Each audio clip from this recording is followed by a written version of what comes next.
پلار د الله د لور تحفه ده، پلار د ژوندونی و سرمایه ده، پلار د ګلونو ګل دسته ده، پلار د دمونو نمونه ده. درته په سوال وایم د پلار وکړه قدرونه، رب پیدا کړی بې مثال دی، هر یو الفاظ د کمال دی. رب پیدا کړی بې مثال دی، هر یو الفاظ د کمال دی. ستا غر امید لکه غر په جنګ ورځینا،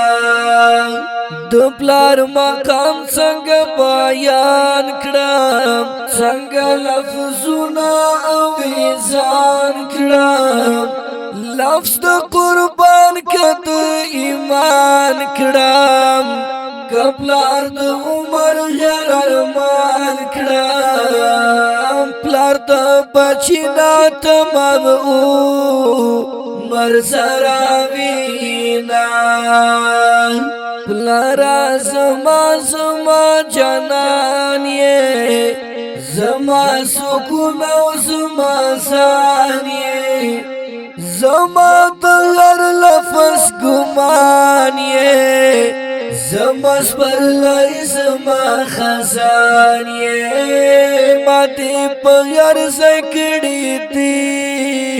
تل خدمتونه،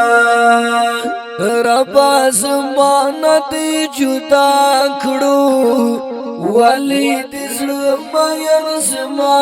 کړو، په غم اخته دې غم زما کړو، ولی دې پلار نه جدا کړو. اوس پات مینې محفل چا سره کړم، بی پلارا ژوند لکه زندان دی، یتیم بچی د زړه وران دی، د پلار جان مینا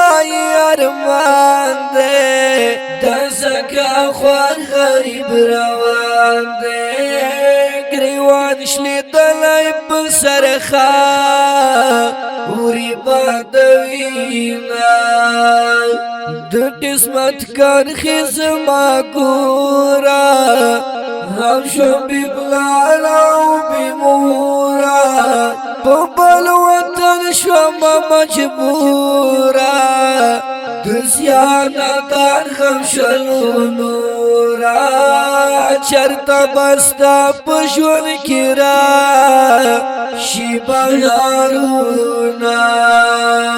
څوک چې یتیم شي ژوند یې خوار شي، او د خپل کور کلی بیزار شي، په بل وطن د چا نوکار شي، زړه یې پرهار شي، بل څوک یې نه وي په بازار خر ټولوینا. خدایه یې څوک بې پلاره ما کړې، په کلي کور بېزاره ما کړې، هېڅ څوک د ورور محتاج ما کړې، بې موره خور بې پلاره ما کړې. ژوندون بیا ګران شي رباته وکړي رحمونه، دا نصیحت واورئ زمانه، د مور پلار قدر وکړئ خانه،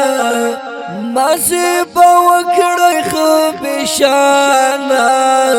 دعا ترې واخله زیانه دانه، دنیا فاني ده بیا به وکړي ارمانونه. ستایل یې ګران دي خو ستایل یې غواړم، او د پلار مینه دا لیکل یې غواړم،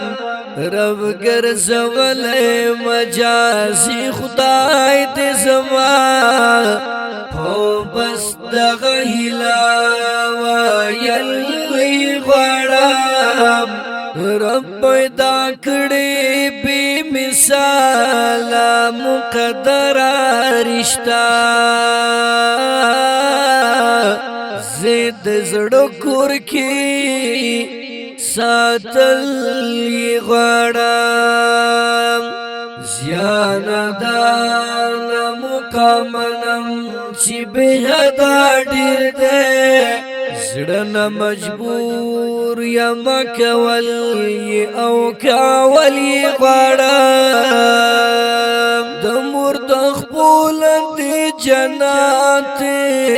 د بلار جان بنا خو رحمت دا نصیحت می حقیقت د بلار جان بنا خو رحمت د مور بلار وکړای به حساب با خدمتونه افسوس په وکړای وخت به تیر وي د پلار یادونه به بیا ډېر وي